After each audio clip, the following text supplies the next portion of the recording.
নমস্কার, দেখছেন Kolkata TV digital. আপনাদের সঙ্গে রয়েছি আমি ঋষিকেশ। আবারও এক বিজেপি শাসিত রাজ্যে, আর এবার একেবারে রাজধানী দিল্লিতে চলল বুলডোজার।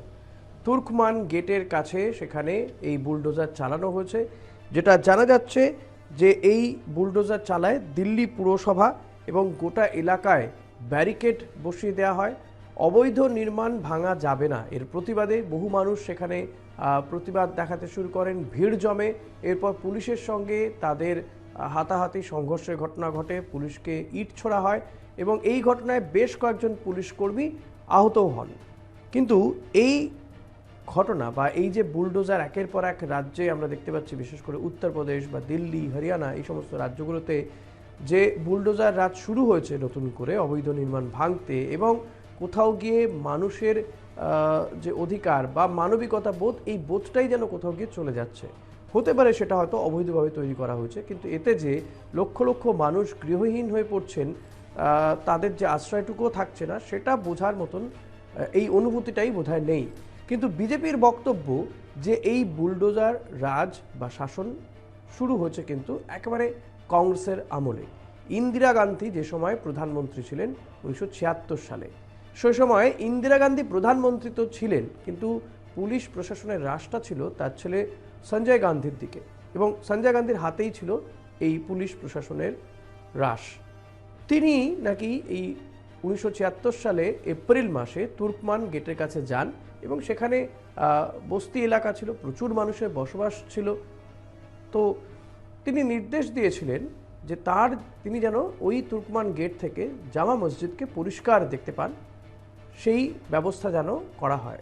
এবং তৎকালীন সময়ে এই যিনি ডিডিএ ভাইস প্রেসিডেন্ট ছিলেন, তিনি খুব স্বাভাবিকভাবেই এটা নির্দেশ তার কাছে একটা আদেশের মতন ছিল, কারণ এটা আদেশ না মানলে তো তার আবার চাকরি চলে যাবে। ফলে তো সেই আদেশ পালন করতে গিয়ে সেখানেও কিন্তু বুলডোজার চালানো হয়। প্রথমে 1976 সালের 13ই এপ্রিল বুলডোজার নিয়ে যাওয়া হয় এবং তারপরে ওই যে বস্তি এলাকা, সেই বস্তি এলাকায় তুর্কমান গেটের সামনে যে বস্তি এলাকা, সেখানে প্রথমে রাস্তা ভাঙা শুরু হয়। এরপর 19শে এপ্রিল, এবং এই যে রাস্তা ভাঙা শুরু হয় এটা 6 দিন ধরে চলতে থাকে, এই কাজ বুলডোজার দিয়ে ভাঙার কাজ চলতে থাকে। 19শে এপ্রিল 1976 সালে সেখানে প্রায় 500-র ওপরে মহিলা তারা জড়ো হন, হাতে কালো ফিতে বেঁধে তারা প্রতিবাদ জানাতে শুরু করেন। তারা একেবারে বুলডোজারের সামনে চলে আসেন।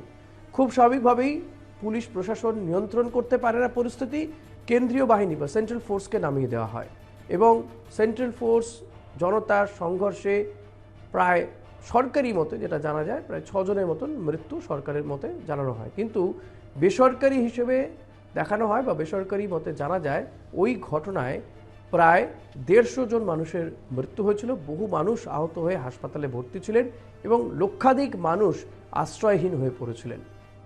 এখন বিজেপিকে যদি কেউ এই ধরনের অভিযোগ করে যে বিজেপি শাসিত রাজ্যে বুলডোজার চলছে, বিজেপি খুব স্বাভাবিকভাবেই তারা ওই আজ থেকে প্রায় 50 বছর আগে সঞ্জয় গান্ধী বা ইন্দিরা গান্ধী আমলে যে ঘটনাগুলো ঘটেছিল সেই ঘটনাগুলো তোলে। এক্ষেত্রেও কিন্তু আমরা দেখেছি যে বিজেপি বারবারই যখনই কিছু হয় তখনই তারা নেহেরু আমলে বা গান্ধী পরিবারের সেই সময় তারা কি করেছেন সেই বিষয়গুলোকে তুলে ধরেন। ঠিক আজও তাই হচ্ছে। গত মঙ্গলবার দিল্লির ওই তুর্কমান গেটের সামনে যে বুলডোজার চালানো হয়েছে, যখন এই বিষয় নিয়ে বিজেপি শাসিত পুরসভা বা সেখানে দিল্লিতে যে সরকার চালাচ্ছে বিজেপি, তাদের বিরুদ্ধে যখন অভিযোগ ওঠে, আঙুল ওঠে, তখন তারা দেখান কংগ্রেস আমলে আজ থেকে 50 বছর আগে ঠিক কী হয়েছিল।